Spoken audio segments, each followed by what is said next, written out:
Baik, selamat pagi semuanya. Halo, apa kabar?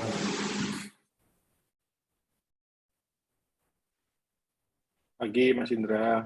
Halo, Baik. pagi Pak Tommy, pagi Mas Gatot. Wah, luar biasa ini Pak Tommy dengan kesibukannya masih bisa menjadi pembicara di acara TikTok kali ini ya. Makasih Bapak Ibu, teman-teman semuanya atas waktu dan kesempatannya kita bisa ketemu lagi di acara TikTok ya. Kali ini dengan mengusung tema perkuat monitoring dan evaluasi petugas lapangan dengan teknologi digital. Nah, kali ini kita mengundang Pak Tommy Jana. Beliau pengurus di Asosiasi Perusahaan Cleaning Service Indonesia. Sudah informasi juga bahwa beliau salah satu praktisi di bidang cleaning service dan menghabiskan waktunya lama kerja dan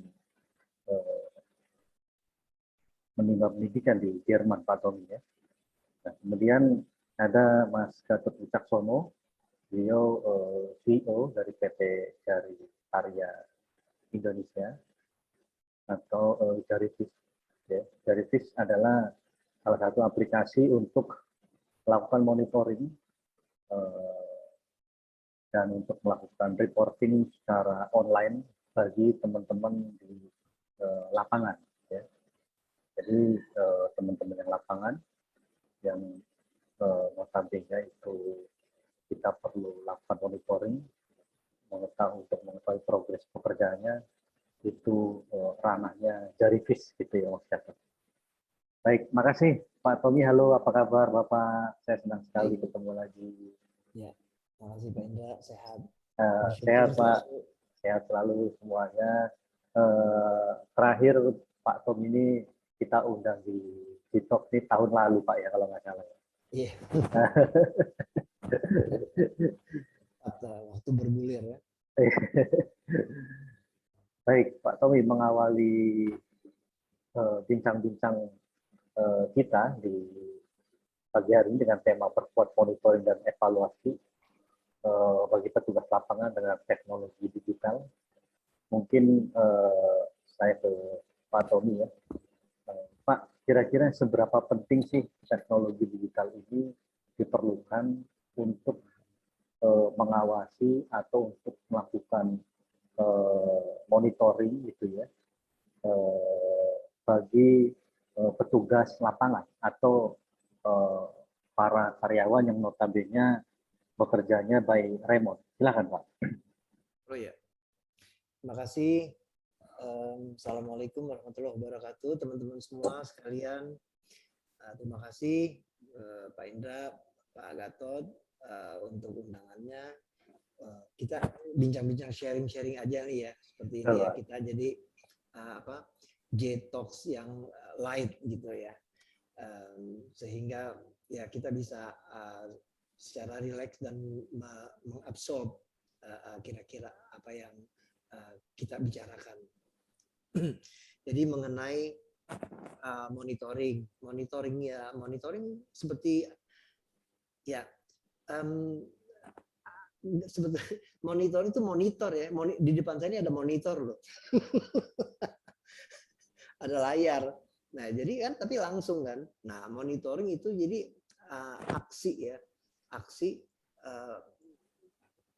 action yang saya monitor, saya audit di lapangan pada saat kekinian, pada saat real time, pada saat itu juga. Betul nggak sih yang saya lihat ini atau yang saya janjikan ini atau yang saya harapkan ini sesuai dengan apa yang dikerjakan dan hasilnya seperti itu. Jadi memastikan bahwa harapan dan pelaksanaan real time itu seperti apa? Apakah oke, apakah less, ataukah more? Ya, nah itu pada saat itu juga tanpa drama, tanpa sinetron. Jadi ya itu apa adanya, karena kan kita bisa langsung monitor semuanya di situ, gitu ya. Jadi nggak dibuat-buat sih seharusnya, ya Pak ya. Itu yang seharusnya idealnya ya Pak ya. Jadi no fake news, itu monitoring, gitu loh. Ya, bukan hoax, gitu juga ya. Itu monitoring, ya. Jadi real time, real quality yang kita persembahkan, services, ya, real hope, real expectations, itu monitoring sebetulnya. Ya. Saya mau lanjutin kemana lagi nih? Ya, sepakat nih dengan pernyataan Pak Tommy. Real data gitu, tanpa fact gitu ya, tanpa ada hal yang dibuat-buat, sehingga data yang masuk, data yang tergrade di satu sistem gitu ya, bisa dipertanggungjawabkan gitu. Ketika manajemen bisa mengambil keputusan berdasarkan, saya ingat nih kata-kata Pak Tommy, in God we trust, all others must bring data. Itu sampai sekarang saya ingat. Dan itu memang betul Pak, dalam setiap keputusan harus ada data yang bisa kita, kalau bahasa sekarang sih, bisa dicembrengin gitu ya, untuk mengambil satu keputusan. Nah, saya ke Mas Gatot, kalau dari sisi teknologi, dari sisi Mas Gatot gitu ya, untuk monitoring digitalisasi, seberapa urgent itu kita perlukan atau saat ini. Silakan. Oke, thank you Mas Indra. Thank you Pak Tommy sebelumnya Pak sudah hadir Pak. Oke, coba jawab pertanyaan Mas Indra. Kalau dari sisi teknologi seberapa urgent gitu ya pertanyaannya. Kalau menurut saya, kalau ngelihat trennya zaman sekarang gitu ya, sekarang semuanya kan sudah serba digital gitu kan ya. Semua serba bertransformasi, yang tadinya masih manual, semuanya sekarang udah jadi pakai aplikasi gitu kan. Bahkan sekarang kalau kita lihat 10-20 tahun yang lalu sama handphone kita sekarang tuh, dulu komputer 20 tahun yang lalu sama handphone kita sekarang jauh lebih canggih handphone kita sekarang. Betul ya Pak Tommy ya?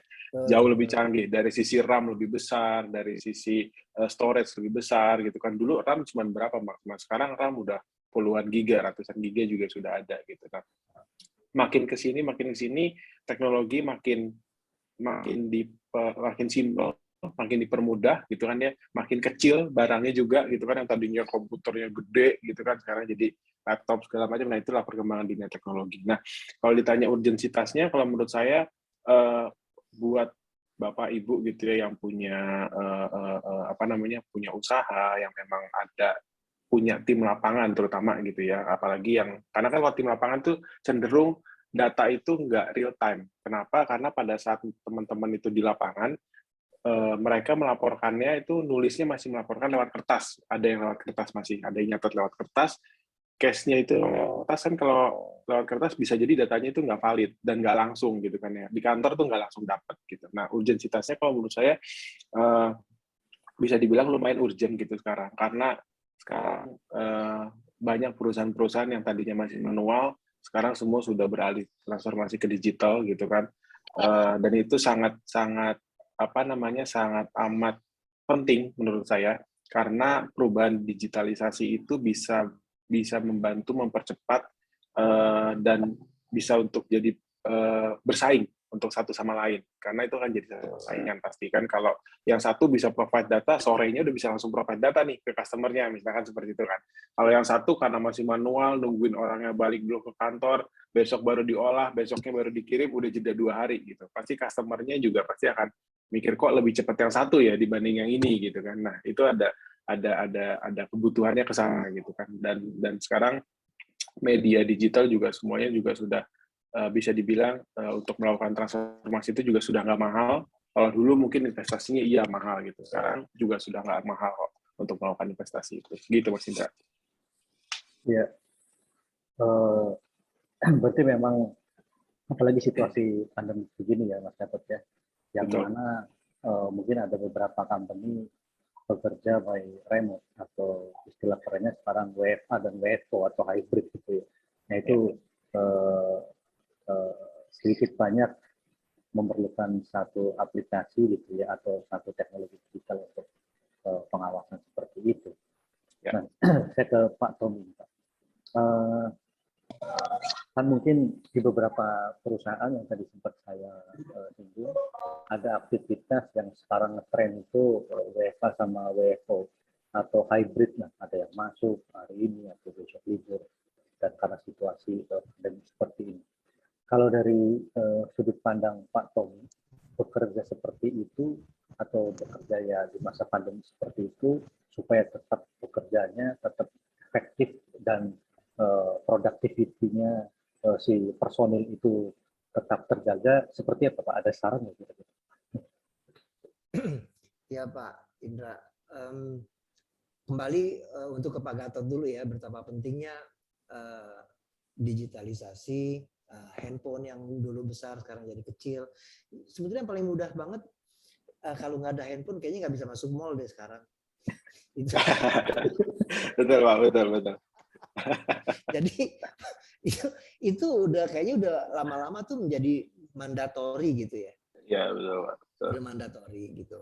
Nah sekarang bagaimana kita ini menggali the power of handphone itu, dia bisanya apa aja sih semuanya gitu kan, untuk kita membonceng sehingga kita bisa berselancar melalui handphone itu untuk banyak hal ya yang membuat hidup kita lebih mudah, ya kan, yang membuat kita lebih efisien, ya kan, lebih less cost ya, yang bisa tadi Pak Gatot juga bilang bersaing, ya kan, itu dampak-dampaknya itu semua daripada digitalisasi.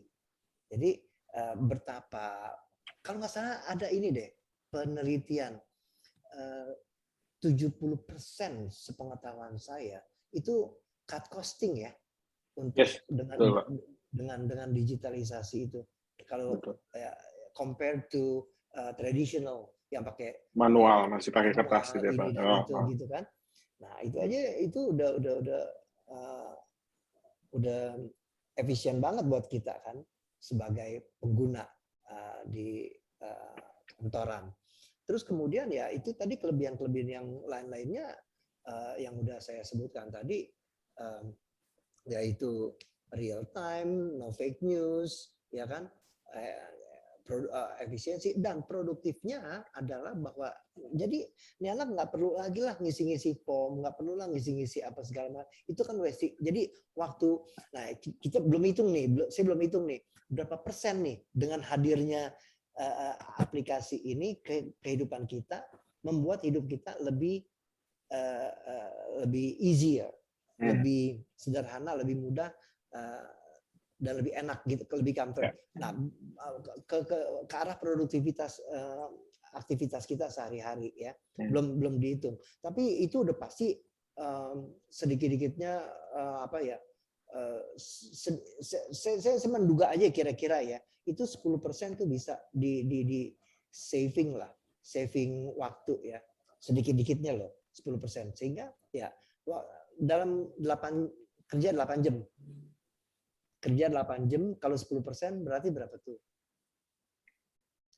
10%, jadi 80 menit ya?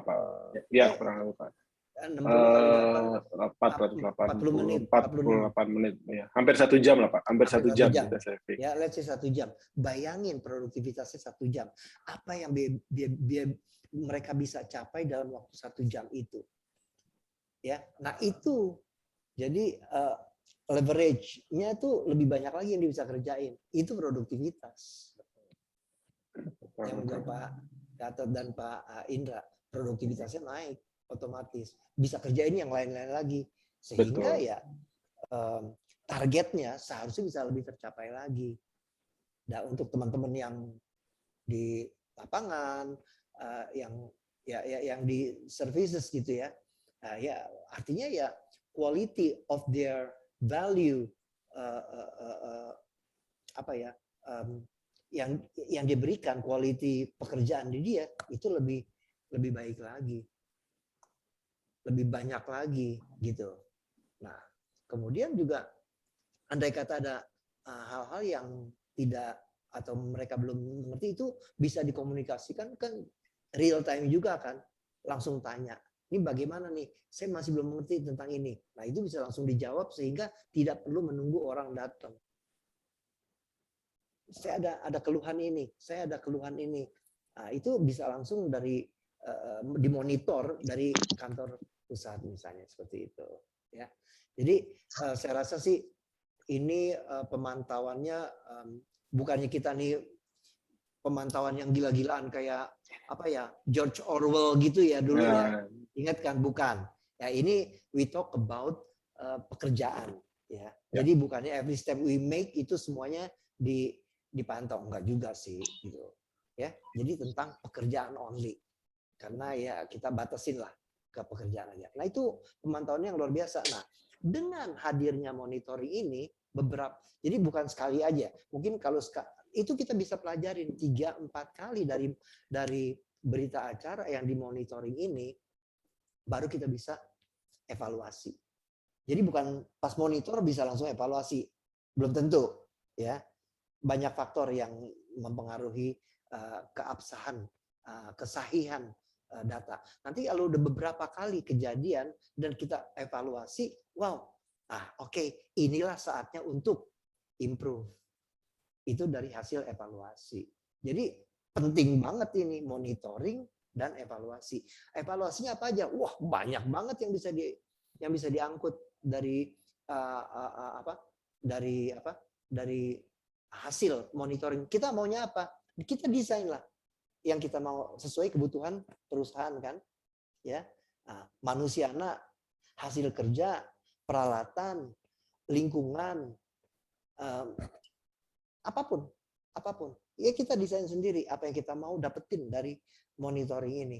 Sehingga nanti pada waktu saya mengevaluasi apa yang saya bisa improve setelah mendapatkan hasil beberapa kali monitoring ini. Jadi ada accuracy, ada utility, ada visibility, kayak begitu. Jadi, nah ini kan,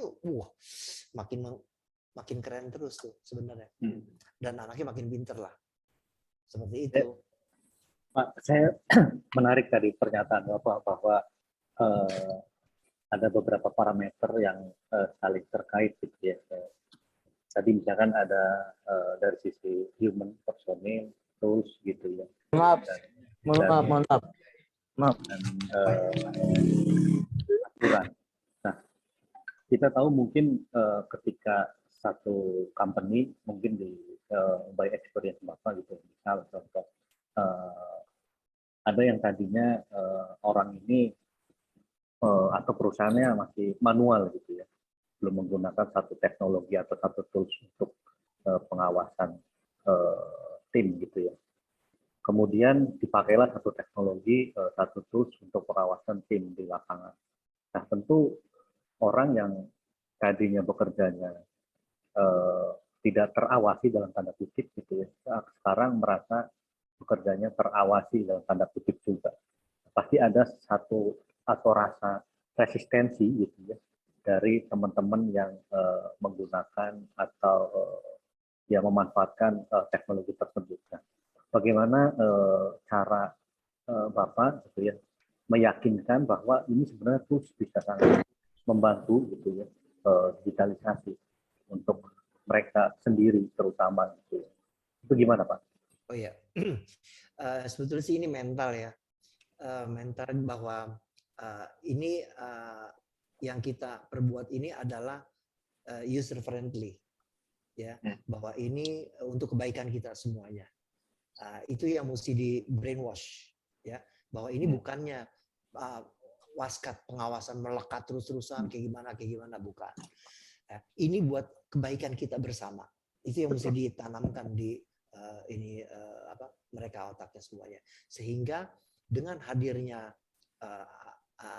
aplikasi ini itu membuat kita hidup lebih nyaman lagi, lebih produktif lagi, lebih baik lagi.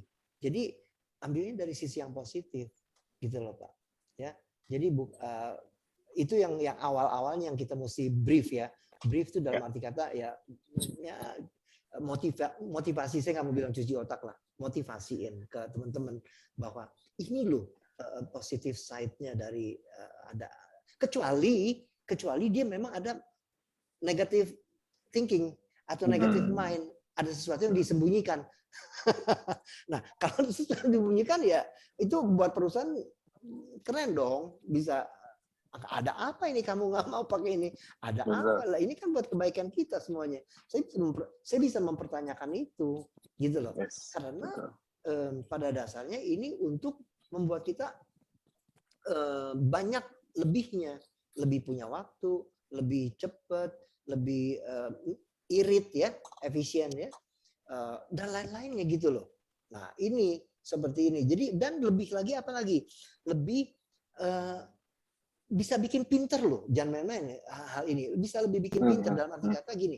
Oh ternyata pekerjaan saya ini waktu ini agak kurang ya. Nah teman kita yang waktu memantau ini, wow, kamu ada kekurangannya di sini. Ini bisa ditambahin lagi, ini bisa di training lagi. Wah, itu kan plus point juga sebetulnya. Jadi skill leverage-nya tuh kita naikin lagi di situ. Gitu. Atau lain lagi ya, anaknya misalnya dia punya performance-nya ya tidak sesuai dengan anunya kita gitu kan ada tuh ya dia punya grooming ya misalnya kan bisa tahu juga kalau dari situ. Nah ya jadi kamu ini kurang ya, kamu coba rambutnya jangan gondrong karena kita berhadapan dengan customer, kamu lupa kali ya gunting rambut atau potong rambut, seperti itu aja sih, kita mengingatkan. Jadi bukannya menjelekkan atau menegatifkan, bukan. Ya. Jadi ya kurang lebih lihatlah dari sisi positifnya, jangan sisi negatifnya. Karena kalau kita mau cari sisi negatif ya selalu akan ada. Betul. Tapi dari positifnya kan kita mau memperbaiki. Ya, niat baiknya itulah Pak yang kita lihat. Lalu dipakainya kacamata atau sudut pandang positif Pak dalam melihat segala sesuatu itu. Betul. Nah, saya ke Mas Gatot nih. Mas Gatot, apa namanya, ya kita tahulah pandemi ini sudah berjalan sekian tahun gitu ya, dan penggunaan teknologi itu beragam untuk menunjang pekerjaan gitu ya, atau menunjang productivity gitu. Nah, kalau dari sudut pandang Mas Gatot gitu ya, penggunaan teknologi itu memang mau nggak mau kita perlukan sekali gitu ya. Nah, tapi ketika pengalaman Mas Gatot gitu ya, mengontrol teman-teman yang bekerja by remote dengan teknologi, efektivitasnya bagaimana gitu? Silakan. Oke. Oke, Mas Indra. Kalau pengalaman saya sendiri, gitu karena kebetulan kan Jarifish sendiri kan memang kita ada di industri yang kebetulan bisa bekerja dari mana aja nih, gitu ya. Contohnya kayak kita punya tim ada yang di Palembang, gitu kan ya. Sekarang ada yang di Malang, ada yang ada Jogja, Purwokerto, itu kita ada. Jadi lumayan tersebar lah tim kita, gitu kan ya.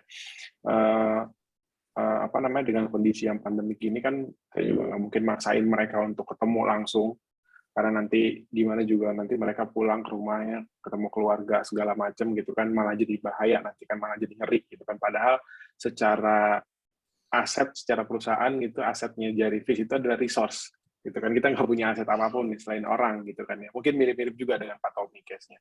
Jadi aset itu adalah resource. Nah, gimana caranya saya mesti ngejaga aset ini supaya mereka tetap bisa produktif dengan kondisi saat ini gitu ya. Yang bisa kita lakukan adalah di industri Jarifish adalah kita bekerja dari rumah semuanya. Kita bekerja dari rumah, teman-teman bisa kerja dari manapun gitu ya. Yang penting tetap proses update. Kalau untuk tim development contohnya, untuk tim development saya ambil contoh, kita tiap pagi itu pasti ketemu, ada daily stand up meeting, jam 9 pagi mereka update kemarin ngerjain apa, hari ini mau ngerjain apa gitu ya. Terus nanti jam 5 sore, jam setengah 6 sore itu mereka ketemu lagi, grooming lagi. hari ini sudah ngerjain apa, ada obstacle-nya apa, dan besok rencananya mau ngerjain apa. Contohnya kayak gitu. Jadi dengan ada teknologi ini sangat amat terbantu. Kita nggak harus ketemu. Di contoh kayak gini, sekarang saya lagi ada di rumah, Pak Tommy di mana, Mas sudah di mana gitu, kita bisa ketemu, bisa ngobrol gitu kan ya, dengan jarak yang kita di lokasi masing-masing gitu kan ya. Nah, itu juga yang kita lakuin untuk pengalaman saya untuk monitoring teman-teman yang bekerja secara remote. Selama adanya teknologi, kita bisa monitoring mereka, dan kita bisa tahu progresnya, kita bisa tahu, kita set up goals bareng-bareng, objektifnya apa, selama goals tercapai, udah that's it, itu cukup. Gitu, Mas Indra. Artinya zaman sekarang ini lokasi ya tidak membatasi kita untuk lebih produktif ya dalam bekerja dengan adanya teknologi. Saya ke Pak Tommy. Pak Tommy ya. Pak Tommy, ini kan Bapak dari salah satu asosiasi ya, perusahaan payment service Indonesia gitu ya. Kemudian ini kita bicara perihal tentang profesi. Mungkin ada misalkan teman-teman yang baru lulus sekolah dan lain sebagainya bekerja misalnya sebagai petugas pembersih sampah, atau saya sih lebih cenderung menyebutnya petugas kebersihan, karena yang membersihkan gitu ya, karena yang membersihkan, yang membantu kita menjadi hidup lebih bersih di lingkungan kita. Tapi ada yang bilang petugas sampah itu karena yang bersihin sampah gitu. Nah, Pak, sebenarnya itu kan profesi apapun itu kan mulia ya, selagi itu halal gitu ya. Nah, banyak yang orang gitu ya, yang ketika terjun di dunia kebersihan ada rasa kurang percaya diri mengungkapkan bahwa dirinya adalah petugas kebersihan. Nah, mungkin bagaimana cara membangun tim Bapak gitu ya, meningkatkan moralitas bahwa walaupun saya petugas kebersihan tetap ini bekerja halal gitu Pak. Silakan Pak. Ya, saya lihat dari beberapa sisi ya. Banyak tertera di mana-mana kebersihan adalah sebagian dari Iman. ya udah, iman. iman kamu gimana, kebersihan gimana, itu satu. Ya kan. Kedua, pernahkah terpikirkan kita bahwa petugas kebersihan, nggak usah jauh-jauh lah, yang di rumah aja, yang ngambilin sampah, mogok selama seminggu, apa yang terjadi? Saya Pak. Disaster itu semua, chaos, karena itu tikus-tikus gemuk-gemuk ya, insek semuanya pada sehat-sehat, reproduksinya banyak banget. Nah, itu yang akan menjadi penyakit kan? Pernah nggak dampaknya ke arah sana kepikiran gitu loh. Nah, artinya kalau sebetulnya ada petugas kebersihan yang membersihkan, itu mereka supporting partner buat kita loh. Supporting partner buat kita untuk membuat kita hidupnya sehat. Hidupnya sehat, ya. Sehat dalam arti kata apa ya? Ada manusia yang alergi debu. Ya udah, kan dibersihin debunya. Ada yang dari di kantor, di rumah, di gedung, dimanapun, kalau mereka ya kurang apa ya, care dengan kebersihannya, peduli dengan kebersihannya, kan ada. Nah, petugas kita lah yang akan mengumpulkan semua remah-remah makanan, sisa-sisa makanan yang ada di sana. Itu yang akan menjadi ini loh, yang akan menjadi apa? Menjadi trouble buat kita nantinya. Karena ya kan, atau di karpet yang banyak kutu-kutu kecil itu di bawah karpet itu. Mereka cuma makan dari kulit kita yang cuma berapa mikron doang tuh mereka hidup loh. Tapi kalau jumlahnya banyak dan bisa sampai ke hidung kita atau ke tangan kita, kita kena sesuatu. Nah, petugas kebersihan itulah yang akan menangani hal seperti itu. Ya kan? Oke. Lain lagi. Bisa bayangin nggak kalau gedung nggak ada petugas kebersihannya, apa yang terjadi? Sarang laba-laba di mana-mana. Debu yang tidak diundang pun akan datang tetap ke sana. Kalau ada debu, ini menurut penelitian itu apa? Orang gampang terpleset dengan debu, ada debu yang halus itu loh. Itu gampang terpleset ya. Lama-lama dia akan menjadi stain, noda. Lama-lama dia akan melekat. Lama-lama dia akan merusak itu permukaan-permukaan yang ada di seluruh di gedung itu. Gedung yang harganya miliaran. Bagaimana tuh kalau nggak ada petugas kebersihan? Berapa yang dia mesti tanggung? Kerusakan-kerusakan yang ada itu semuanya. Ya kan? Ada kalek nggak usah jauh-jauh lah. Ambil yang bagian yang paling kecil aja dah di gedung. Yang bagian paling kecil di gedung adalah WC. Nah, disitulah. Kan saya nggak tahu tamu yang datang masuk ke dalam cabin itu ngapain di dalam. Selain buang hajat ya. Tapi ada lagi yang lain dikerjain loh. Bisa-bisa.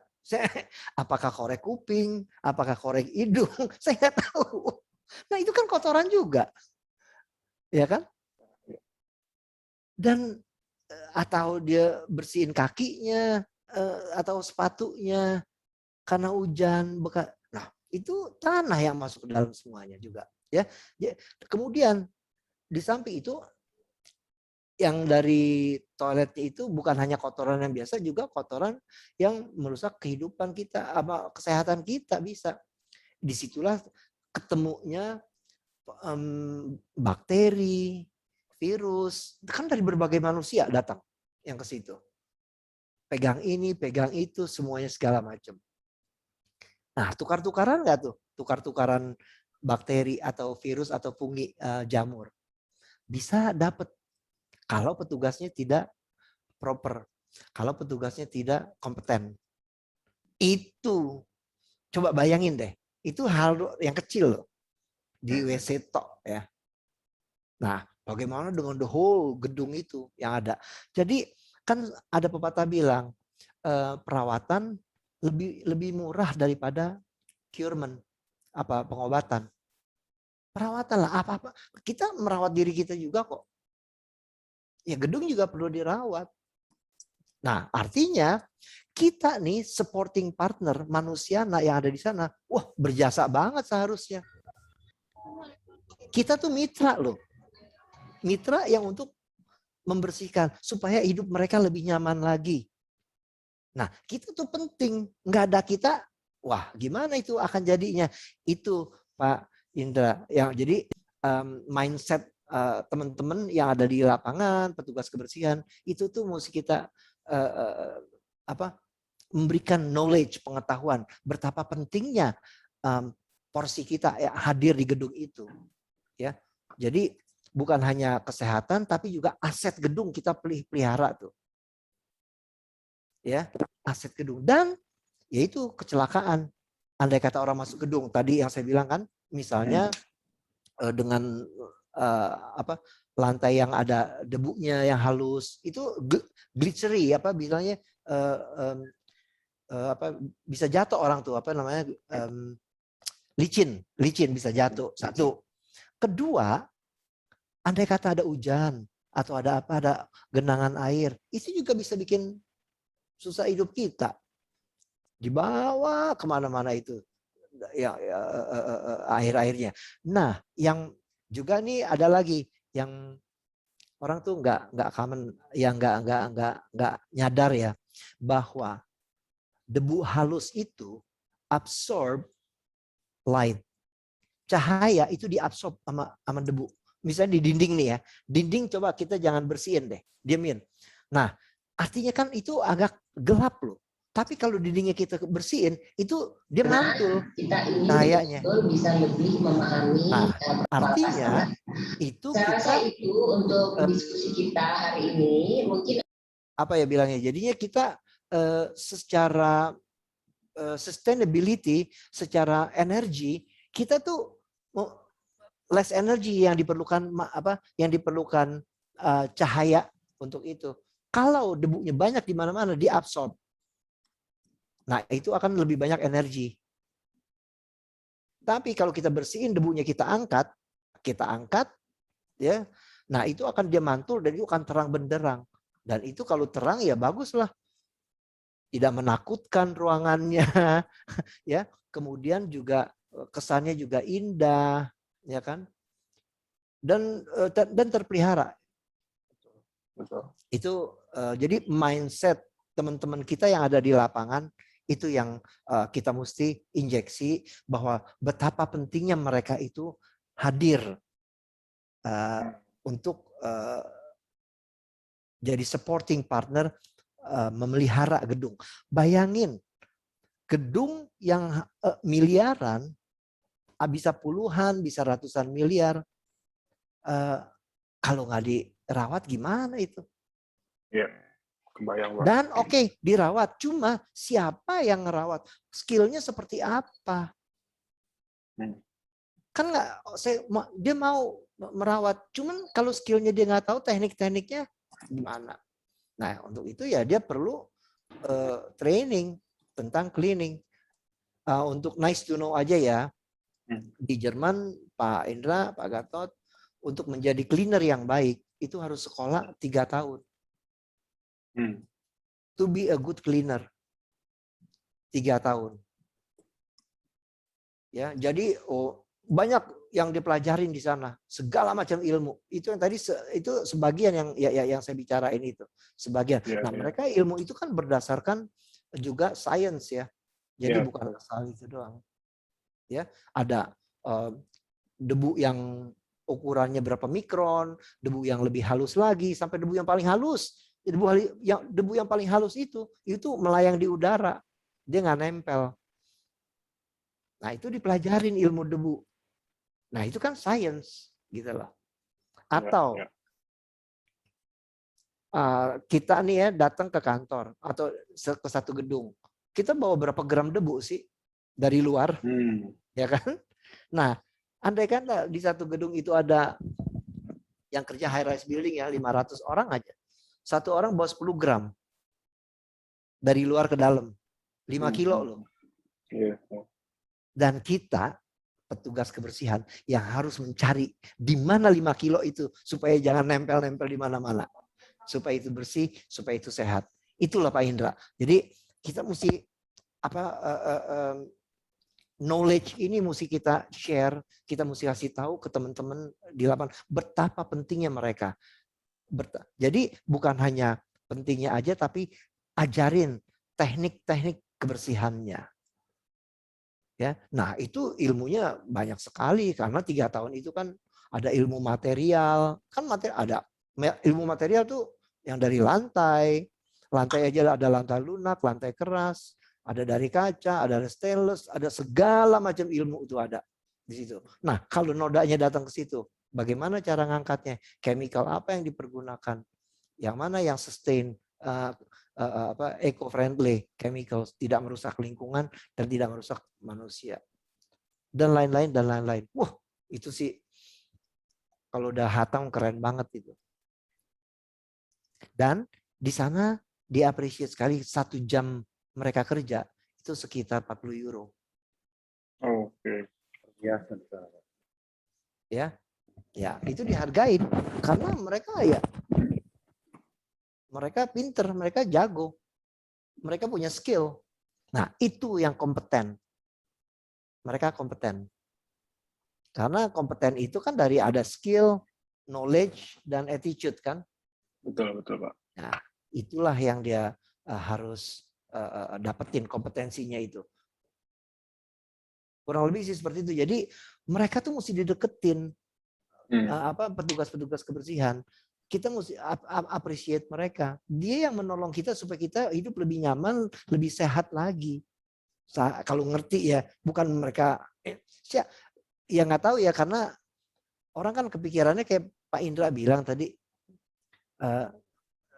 ya petugas kebersihan yang levelnya rendah lah gitu. Tapi emang ada yang punya cita-cita mau jadi cleaner? Nggak ada yang mau, semuanya mau jadi dokter, semuanya mau jadi insinyur, gitu kan? Ya. Tapi kalau begitu siapa yang mau angkat sampah kita? Ya, jadi hargailah teman-teman yang ada di lapangan.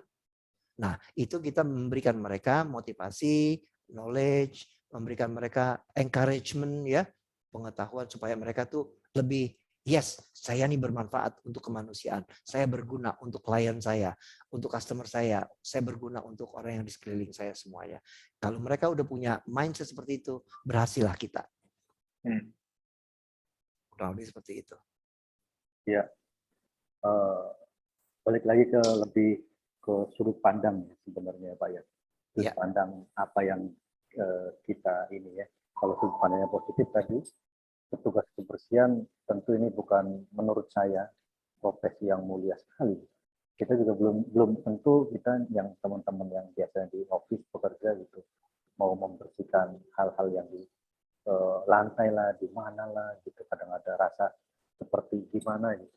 Tapi teman-teman yang berkecimpung di dunia kebersihan ini luar biasa karena tentu dengan adanya mereka kita terbantu sekali yang Pak Tommy bilang tadi, sumbangsihnya tuh teman-teman kebersihan bisa membuat kita sehat seperti ini gitu. Apalagi di masa pandemi begini. Nah itu titik poin yang utama sekali Pak. Nah itu dia. Di masa pandemi seperti ini mau nggak mau dan sepertinya wajib sekali itu lingkungan kita bersih gitu. Betul.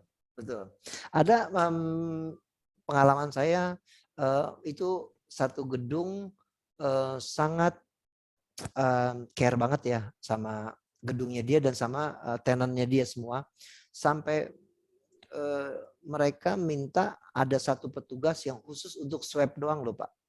Dedicated Swab semua permukaan yang sering dipegang, apakah handle pintu, apakah semua yang sering dipegang itu tuh lift dia punya itu semuanya harus di swab seini mungkin. Itu luar biasa level kesadarannya ke tingkat itu tinggi sekali. Tapi juga untuk gedung itu kan keren kan, orang jadi nggak takut tenan-tenan yang datang ke sana. Oh iya mereka care ya. Nah itu kan positif juga, ada rasa lebih ini lagi di tenannya mereka, gitu loh, ya. Iya, luar biasa. Memang wajib sekali itu Pak, apalagi situasi pandemi seperti ini gitu kan, seperti Pak Tommy bilang. Ya tapi memang kadang ada beberapa memang building gitu ya yang tingkat kesadaran seperti itunya masih kurang gitu. Nah ini penting sekali perihal literasi atau edukasi sih Pak, lebih ke arah sana sebetulnya gitu ya. Nah, jadi moralitas teman-teman yang bekerja di dunia kebersihan itu tetap dijaga ya Pak ya, dan nggak usah minder gitu, seperti itu karena teman-teman itu bagian dari kita semua ikut deal untuk menjaga kebersihan lingkungan. Nah, ke Mas Gatot ini saya. Nah, oke, pertanyaannya kan si Jaritis ini aplikasi untuk monitoring tim di lapangan ya, Mas Gatot ya, tim di lapangan. Nah, kira-kira kalau misalnya kita berbicara tadi kaitannya dengan Pak Tommy gitu ya, yang mana misalkan ada petugas kebersihan yang ditugaskan di beberapa site atau di gedung A, gedung B, gedung C gitu ya. Satu gedung misalkan terdiri dari petugas kebersihan 10 orang, gedung berikutnya 5, gedung berikutnya sekian. Nah, itu kan tentu akan memerlukan waktu ketika manajemen memerlukan laporan teman-teman mereka atau yang di lapangan tersebut. Tolong dong si Indra ini misal dia kemarin hari Senin misal melakukan kebersihan di mana aja dan lain sebagainya, list kebersihannya mana gitu ya. kebayang kalau misalkan masih manual gitu ya, dibawa ke kantor lecek hujan hilang aja laporannya. Nah, kira-kira kalau Jarivis apakah implementasinya ke arah sana untuk pengawasan case-nya yang seperti Pak Tommy bilang tadi untuk petugas kebersihan, apakah bisa diterapkan? Silakan. Oke, thank you Mas Indra. Sebenarnya kalau kita ngomongin Jarivis sendiri kan kita bikinnya itu memang sudah ada, kita nyebutnya ada satu engine di dalamnya namanya builder gitu ya. Jadi dalam builder itu kita bisa berkreasi mau diapain nih formnya gitu kan. Contohnya untuk teman-teman petugas kebersihan misalkan seperti itu, untuk petugas tim sales misalkan, untuk tim marketing misalkan, untuk tim delivery misalkan yang punya in-house, yang punya sendiri gitu ya, nggak pakai pihak ketiga, itu kita bisa konfigurasikan formnya. Jadi kalau ditanya mungkin untuk petugas kebersihan misalkan kita perlu foto before sama after-nya misalkan, terus ada di situ pekerjaannya ngapain misalkan gitu, seperti yang sudah dipakai di tempat-tempat Tommy gitu ya, ada foto before, foto after segala macam. Nah, itu bisa dipakai sebetulnya. Nah, yang sangat amat mempermudah adalah ketika ada satu temuan misalkan gitu ya dari petugas kebersihannya atau cleanernya, dia melakukan foto terus dikerjain, di action, terus afternya apa segala macam, itu bahkan bisa langsung sampai dikirim ke si PIC-nya customer. Jadi mereka bisa langsung tahu gitu kan, yang orang kantor pun langsung tahu, PIC-nya yang PIC gedung itu pun langsung tahu.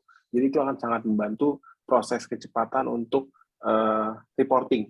Jadi yang di kantor tahu nih, wah ada case apa nih hari ini di gedung A misalkan, atau di gedung B gitu kan, ada kenapa nih gitu. Karena itu bisa langsung cepat sekali pertukaran informasinya. Ketika ada pertukaran informasi yang cepat seperti itu, tadi yang sempat Pak Tony mention adalah pekerjaan akan jauh lebih efektif dan efisien. Dan sehingga waktu bisa terpotong banyak gitu ya, sehingga bisa mengerjakan yang lain. Akhirnya produktivitasnya meningkat. Seperti itu Mas Indra. Oke.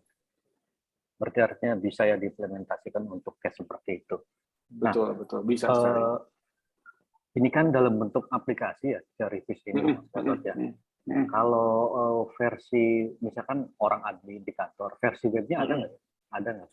Ada. Justru yang untuk dashboard yang lebih lengkapnya gitu ya, sama yang tarik report segala macam, itu kita ada versi webnya Mas Indra.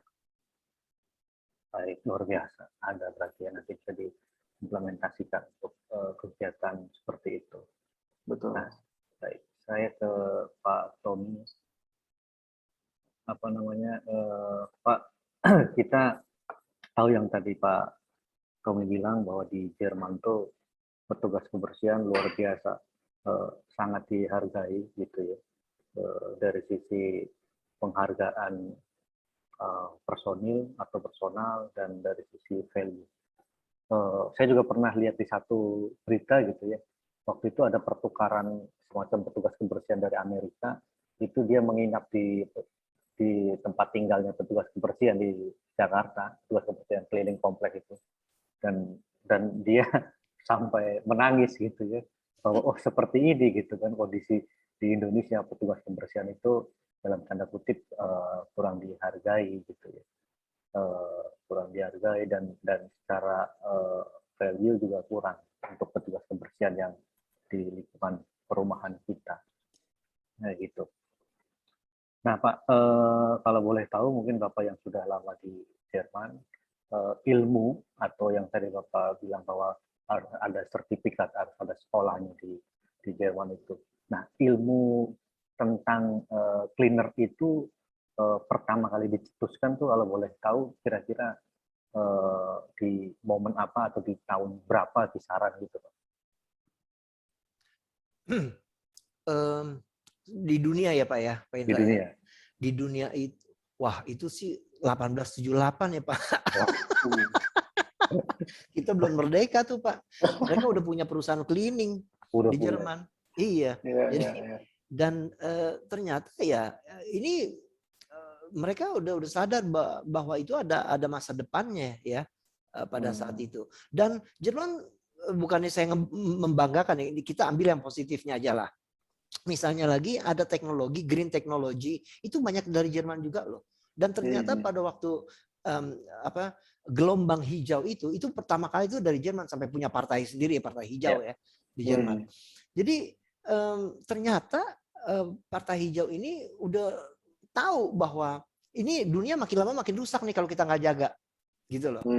Sehingga ya kita mesti bersikap, ya sayangilah lingkungan, gitu loh. Nah akhirnya sayangilah lingkungan itu dampaknya kan juga ke cleaning banyak banget itu, banyak banget. Ada waste management, ya kan? Ada yang namanya limbah B3, ada yang wah banyak banget itu. Kimianya yang sustain, ya kan? Yang wah dan misalnya vacuum cleaner lah, polisher, yang polish itu yang less energy gitu kan. Itu green dong. Green technology kan itu semuanya gitu loh. Atau air yang kita buang itu tidak merusak air tanah yang ada di bawah. Karena ini ada kata-kata indah. Apa yang kita kasih ke alam, alam akan balikin ke kita kok. Sekarang bayangin ya, yang lagi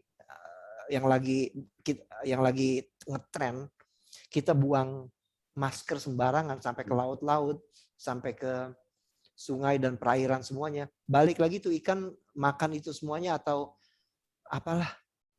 Itu kan pencemaran. Nah, itu waste management, cleaning tuh di situ juga. Bahwa kita harus sadar. Jadi tugasnya bukan hanya tugas cleaner doang, tugas kemanusiaannya juga mesti ada. Nah, ya. Itu yang sampai beberapa ya udah belasan tahun sih, sampai ada yang namanya Green Building Council. Bagaimana green building itu? Nah, kalau green building ada yang namanya green building, seharusnya di-maintain-nya dengan green cleaning. Green cleaning apa aja? Ya itu yang tadi, less energy, tidak merusak lingkungan, chemical-nya, attitude-nya tahu, know-how-nya dan skill-nya ngerti banget bagaimana. Jadi bilangnya pakai chemical ya, tidak terlalu banyak atau tidak terlalu sedikit.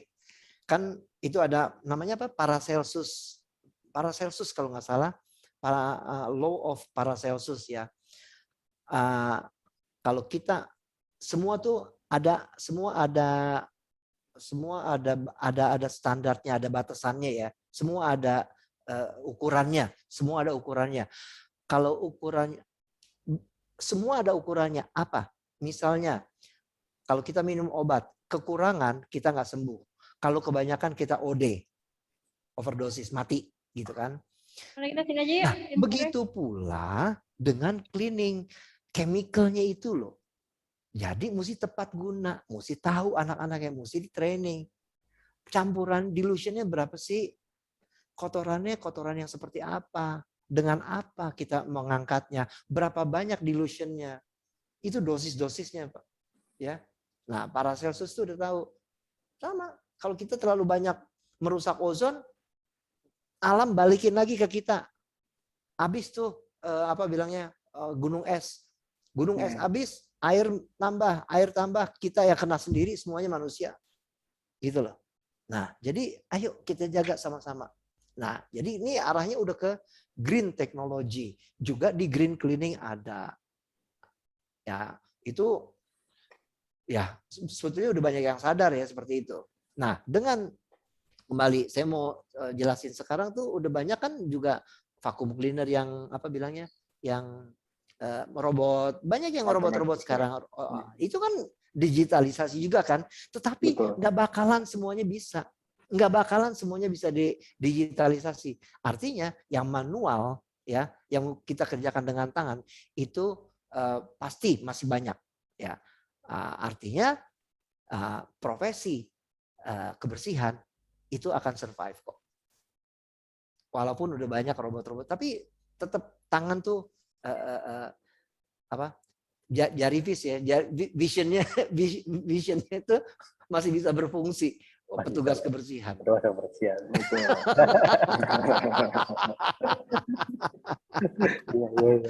Ya.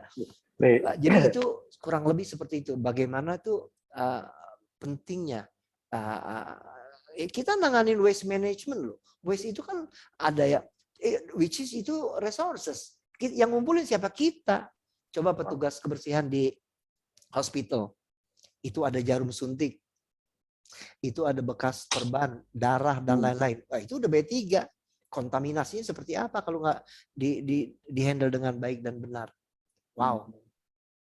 Akhirnya banyak yang bisa sakit tuh gara-gara gituan kalau nggak benar. Jadi ini penting banget, Pak. Penting banget petugas yang handal ya. Petugas yang keren. Gitu loh, Pak. Yang banyak tahu. Jadi tepat guna ya tempatnya di mana. Tepat guna ya. Ya. Betul. Kan misalkan teman-teman petugas kebersihan gitu ya. Idealnya Pak, idealnya nih kita bicara ideal untuk merefresh kembali knowledge mereka tentang yang tadi Pak Tommy bilang, ini kalau mau bersihin kaca, chemicalnya ini, mau bersihin lantai ini. Idealnya untuk refresh knowledge teman-teman itu di-refresh per berapa lama sekali memberikan training gitu Pak, atau training ulang gitu. Oh ya, supaya refresh tuh, supaya dia nggak lupa ya. Iya. Sebetulnya itu bisa dilakukan oleh petugas leadernya sendiri di situ. Bisa sebulan sekali training ulang, atau bisa melalui monitoring ini loh. Jadi ada yang lengah nggak sih? Melalui monitoring kita tahu, wah ini kayaknya ada yang kurang ini deh. Ternyata oh iya dia ada yang lupa nih. Kan kita manusia ya, bukannya robot. Ada yang lupa, belum diajarin ilmu ini, atau belum di refresh. Melalui monitoring itu bisa kita tahu hasilnya gitu loh Pak. Jadi ya buru-buru lah. Kita bikin bikin jadwal, schedule. Udah, itu kan ilmunya banyak banget ya Pak. Tentang kaca, tentang pembersihan permukaannya permukaan yang mana dulu nih, ada karpet, ada lantai, lantainya juga lantai granito, marmer, granit, atau lantai ubin biasa. Oh macam-macam itu banyak yang bisa di refresh Pak, banyak banget. Beda bahan, treatmentnya juga beda Pak. Beda, iya, beda banget. Luar biasa dunia cleaning ternyata. Iya. Baik, baik. Mungkin kita kasih kesempatan bagi para peserta yang hadir untuk bertanya ke kedua narasumber kita. Silakan, bisa via chat atau raise hand, open cam boleh. Silakan kalau ada yang bertanya ke Pak Tommy atau ke Mas Gatot, monggo silakan.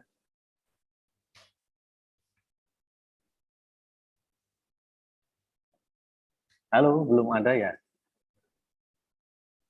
Masih malu-malu semuanya ini Pak.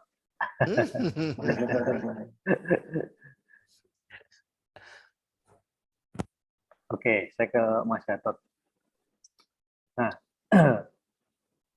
kita tahu kegiatan bekerja bisa by remote gitu ya.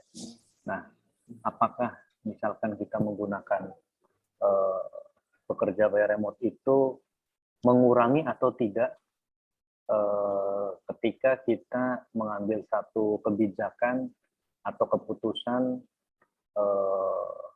jarak jauh seperti itu, Mas Gatot? Oke. Kalau pengalaman saya pribadi sih, so far tidak mempengaruhi ya untuk mengambil kebijakan keputusan, karena kita yang penting pada saat mengambil keputusan itu, terutama titik-titik krusial gitu ya, pada saat mengambil keputusan, yang penting jangan lagi emosi aja. Kalau lagi emosi itu bisa berbahaya gitu ya Pak Tommy, katanya Pak Tommy. Iya. Jadi harus tenang, harus kalem, pikirin dulu gitu kan. Tapi jarak itu bukan jadi masalah gitu ya. Apalagi tadi gitu misalkan kita ada case-nya untuk teman-teman yang services gitu ya, untuk yang di teman-teman petugas lapangan gitu. Caranya yang di kantor ngambil putusan adalah ya taunya kan berdasarkan dari report yang dia submit gitu kan ya, report yang dia submit ya, kalau misalkan sudah menggunakan aplikasi, saya pakai dibantu sama Jarivis gitu ya, yang di office gitu ya, atau adminnya atau leadernya bisa ngeliat dari report yang mereka sudah submit gitu. Dan dari situ next-nya mungkin tadi yang sempat Pak Tommy bilang, bisa ngambil decision nih, oh kok kalau yang ini ada yang kurang ya di si A ini misalkan kurang nih, untuk jadi misalkan contohnya untuk buat bersihin kacanya agak kurang misalkan kalau kita ngomong di dunia cleaning, mungkin si A ini perlu kita refreshment lagi nih untuk trainingnya. Jadi di situ bisa jadi untuk pengambilan decision untuk decide kalau si A ini kita perlu melakukan training ulang atau kita ada melakukan refreshment lagi. Nah, itu dibantu dari data-data yang kita provide sebetulnya dari sisi aplikasi. Gitu, Mas Indra. Artinya secara esensi ketika Mas Gatot mengambil keputusan jarak jauh gitu ya, nggak ada mengurangi esensinya ya, bisa dengan mudah. Betul. Gitu ya.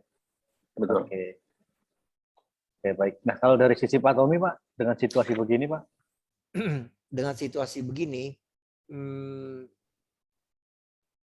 pertama kalau di cleaning ya, jadi kan kita banyak tahu ya di khususnya Jakarta lah, nggak semuanya itu kan semuanya dibatasin Pak ya. Juga cleanernya juga ada yang on, ada yang off.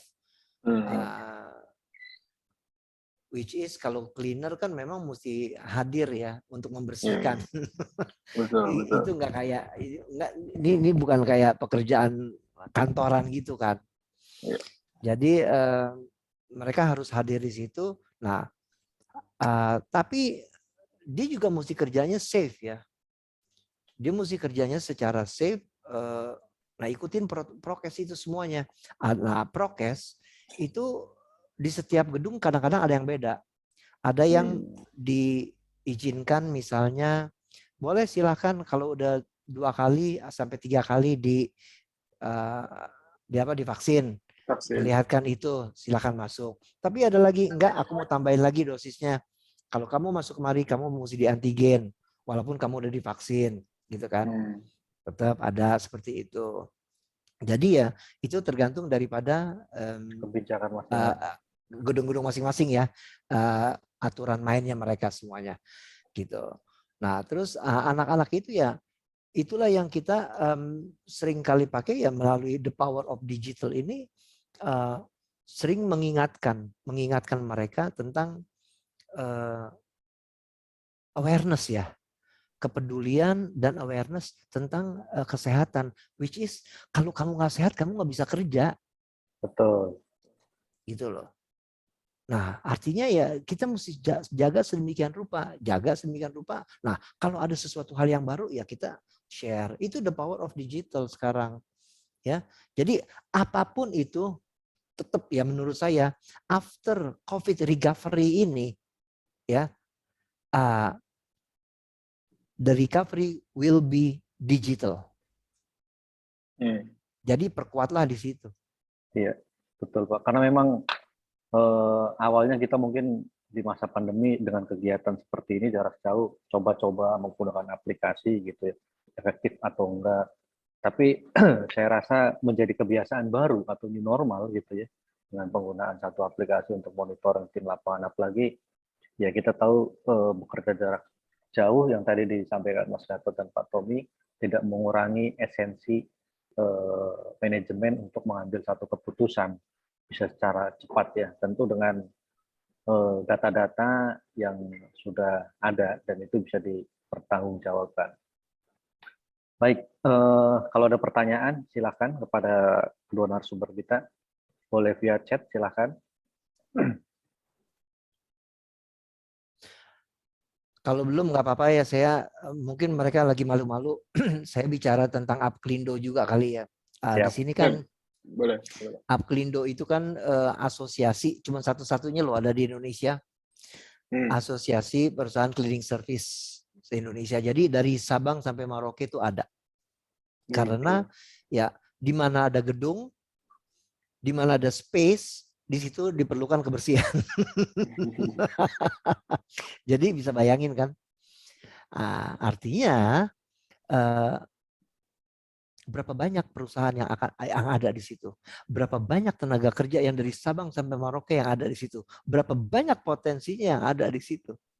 Nah, pertanyaannya lagi, mengerucut lagi nih, berapa banyak yang kompeten? Betul. Ya, kerja aja banyak yang mau kerja, tapi kalau nggak kompeten, lama-lama tersisihkan, gitu loh Pak. Betul. Ya kan? Jadi sepengetahuan saya, menurut data terakhir, nah kekompetensian ini itu ada sertifikatnya. Nah, itu yang dilakukan oleh lembaga sertifikasi profesi yang berafiliasi dengan Badan Nasional Sertifikasi Profesi, BNSP, ya kan? Nah, kalau udah punya semacam sertifikat itu, ya sebetulnya kan keren anak-anak kita, harga dirinya, martabatnya lebih naik, bayangin, ya kan? Itu, dan nggak semuanya punya loh. Di antara jutaan tenaga kebersihan sekarang di Indonesia hanya baru 34 ribuan yang punya sertifikat. Berbahagialah teman-teman yang udah punya sertifikat. Jadi kalian chosen, kalian tuh terpilih dan punya seperti itu. Jadi ya dia di mana dia mau berada atau dia mau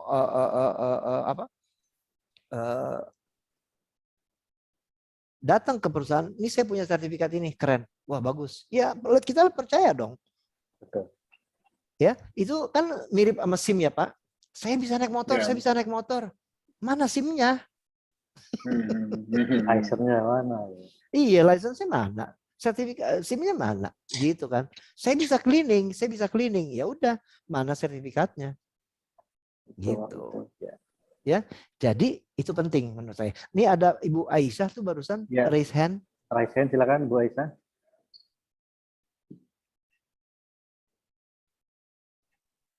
Bu Aisyah silakan tadi raise hand. Oke, ini juga ada yang bertanya via chat Pak, rekan mahasiswa ya.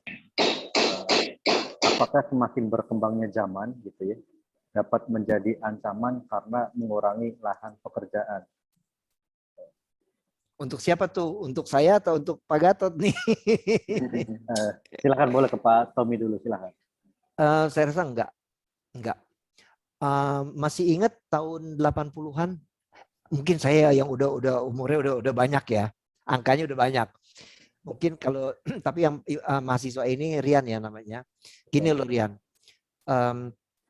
Pada waktu itu saya masih di Jerman sekolah tahun 80-an. 1980-an. Itu mulainya komputerisasi ya. Awalnya. Ingat sekali saya. Dan itu tuh waduh gila. Itu kan dengan hadirnya komputer ya, itu banyak tempat pekerjaan yang bisa dirasionalisasi kan. Banyak di take over. Tapi ternyata enggak tuh. Mereka bisa kerja yang lain-lain lagi kok. Jadi jangan khawatir. Enggak, manusia tuh kreatif kok. Kreatif, ya betul. Manusia kreatif. Kita ngelesnya paling jago. Ya kan? Cuma gini loh Rian. Kita kesempatan apa nih di balik petaka atau di balik masalah ini? Kan ya, di balik masalah ini ada chance apa? Itu cari market niche-nya di situ. Ya kan? Look, COVID, siapa yang kepikiran seperti ini? Ya kan? Nah, ternyata online makin menggila. Bisnis online. Ternyata transportasi makin menggila. Ya, ternyata digitalisasi makin menggila. Ada. Jadi kayak gini loh, Rian.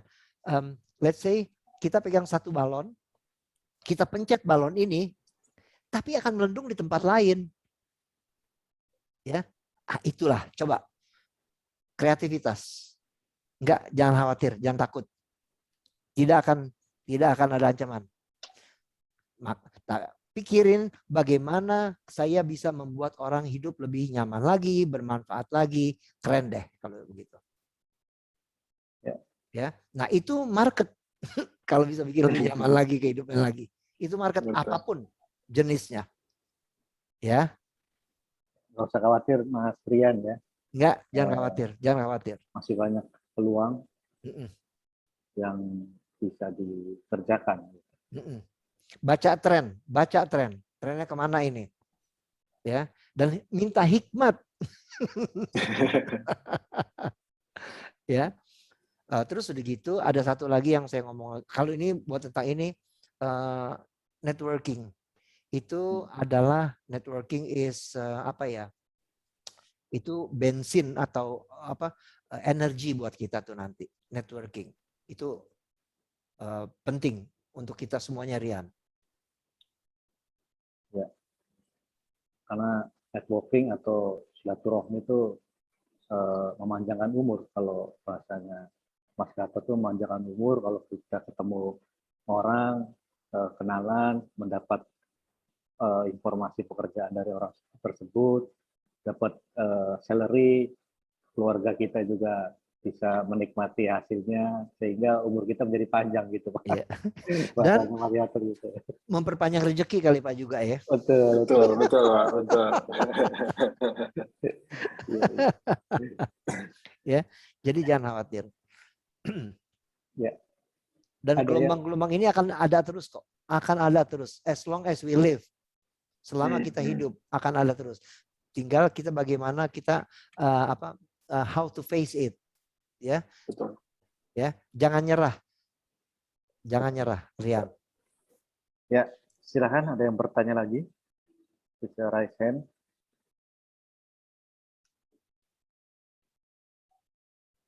Oke. Belum ada. Ya.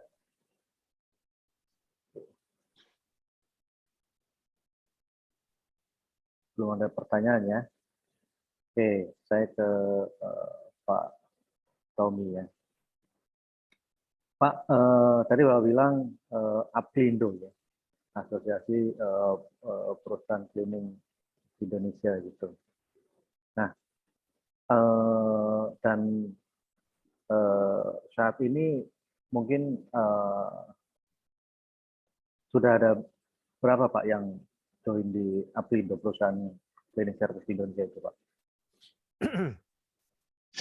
Data terakhir dari kan data perusahaan ya. Perusahaan itu kan ada yang kelasnya yang kecil, menengah, dan besar gitu ya. Itu completed itu sih dari Sabang sampai Merauke itu ya. Itu kalau dihitung-hitung itu bisa sampai 4.000-an sih Pak. 4.000-an. 4.000-an. 4.000-an. Dan kalau dari kecil sampai besar ya. Gitu. Itu bisa sampai situ. Andai kata kita ambil average dari satu perusahaan itu ada 100 orang aja ya. Jadi 4.000 kali 100 ya. Itu jadi berapa tuh? 4 juta ya. 4 juta, Pak. Iya. Jadi bangsanya ya. Dan andai kata gedung makin lama makin banyak, gedung makin lama berarti kan Potensi. banyak yang potensi untuk dibersihkan juga lumayan banyak. Gitu. Di mana ada gedung, situ peluang teman-teman APindo bekerja. Betul. Iya, nggak usah gedung loh Pak. Itu di jalanan aja kan juga ada yang pasukan orange. Ya. Betul. Cuma mereka nggak terlatih, menurut saya gitu loh. Nah ini bagaimana melatih mereka supaya bisa lebih efisien kerjanya. Jadi jangan, aduh, yang kerja 3, yang ngawasin 4. Nah, coba nih ya, Bapak jual di DKI nih, Jari Fish nih. Real time tuh. Peluang juga itu Pak, cari fish Pak. Iya, coba. Kan kita sering lihat lah, yang ngegali 2 orang, yang memantau 5, seringkali kayak gitu. Nah, itu produktivitasnya nggak banyak ya. Kita bantulah negara atau bantulah Pemda kita ya sebisa kita untuk efisiensinya ya, bukannya menjelekkan loh. Kita ambil positifnya aja lah, gitu. Ya, ya. Oke. Ada pertanyaan lagi silakan mungkin. Sebelum ke selanjutnya ada pertanyaan lagi. Bapak Ibu silakan untuk kedua narasumber kita. Boleh chat atau raise hand.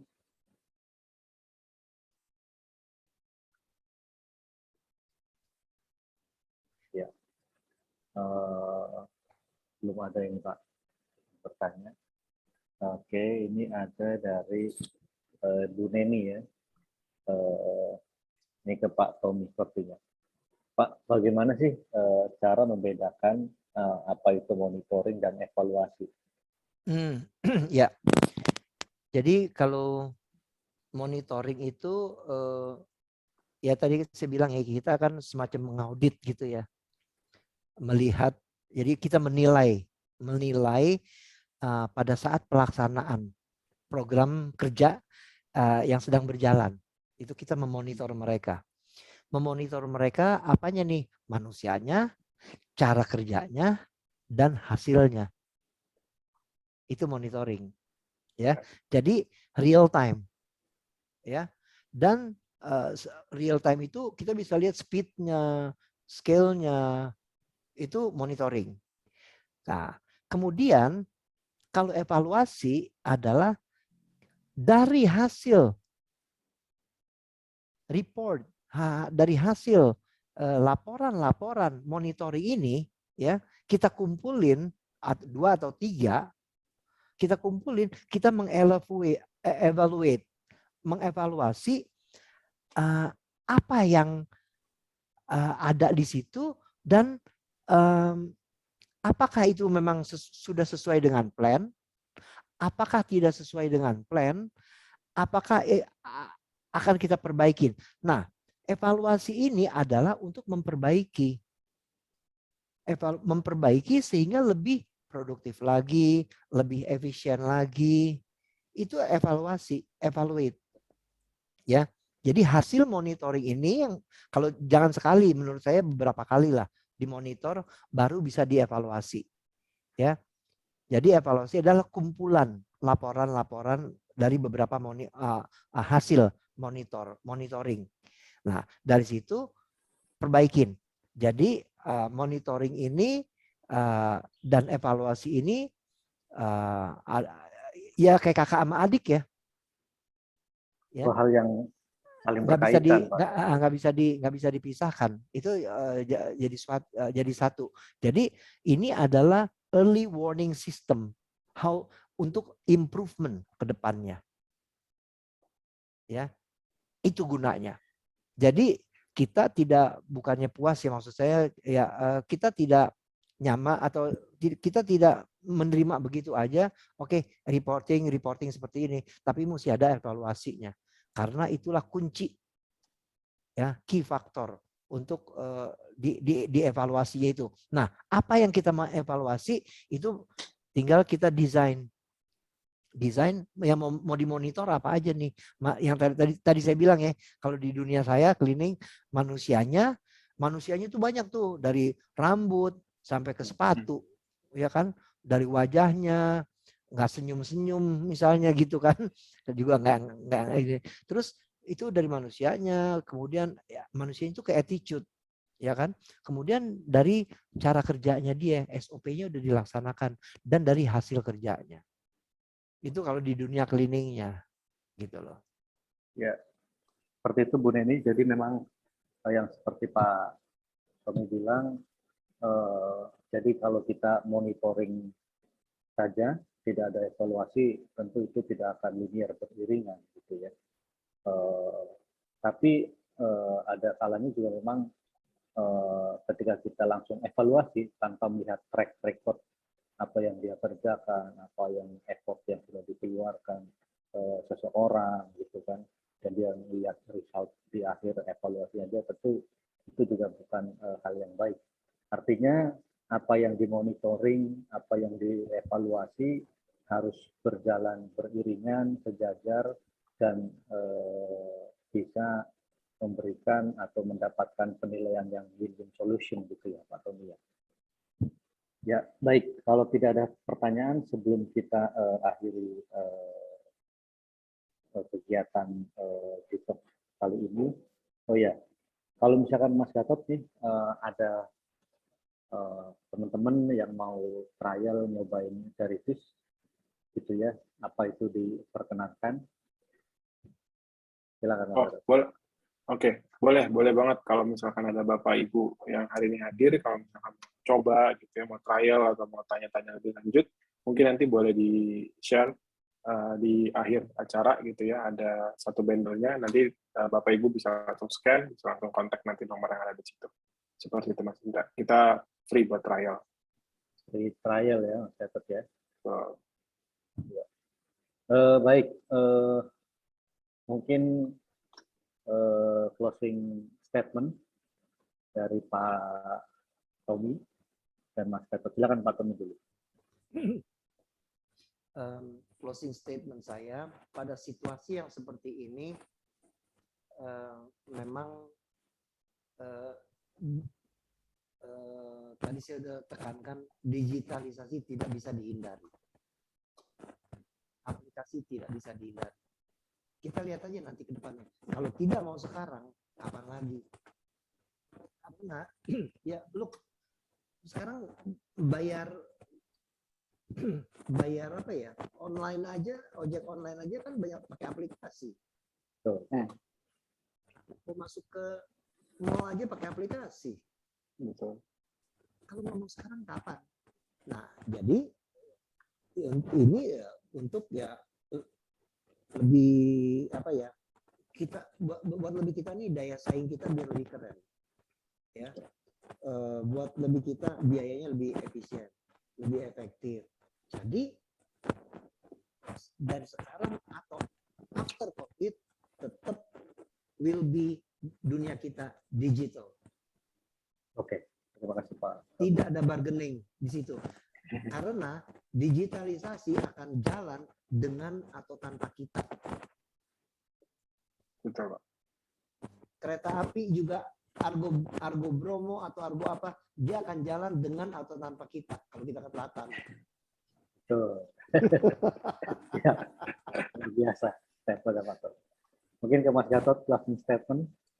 Oke, thank you Mas Indra. Kalau dari saya, mungkin kurang lebih sama seperti yang tadi Pak Tommy sudah sampaikan. Di era sekarang memang sudah waktunya gitu ya, sudah waktunya kita menjadi digital gitu kan. Dengan kondisi yang sekarang ini, proses transformasi digital itu sekarang sudah tidak seperti dulu, dalam artian tidak mahal seperti dulu gitu ya. Sekarang kita bisa reduce dengan ada yang model, contoh saya ambil contoh seperti Sejarivis gitu ya, itu tidak ada investment di awal karena cuma bayar per user per bulan gitu kan, dan itu sangat affordable banget gitu kan untuk pricing-nya dan untuk kegunaannya. Jadi Bapak Ibu sekalian nggak usah khawatir gitu ya terkait dengan investmentnya akan jadi besar gitu kan, atau jadi capital expense gitu ya, enggak, ini akan tetap jadi OPEX gitu kan ya. Dan kemudian kalau misalkan kita nggak, saya suka satu statement gitu yang saya selalu ingat gitu ya, kalau kita untuk jadi transformasi digital gitu ya, kita mau nggak mau memang harus berubah, kalau enggak kita yang punah gitu ya Pak Tommy ya. Betul. Dinosauria Pak. Baik, sebelum kita akhiri mungkin kita ada dokumentasi foto. Kita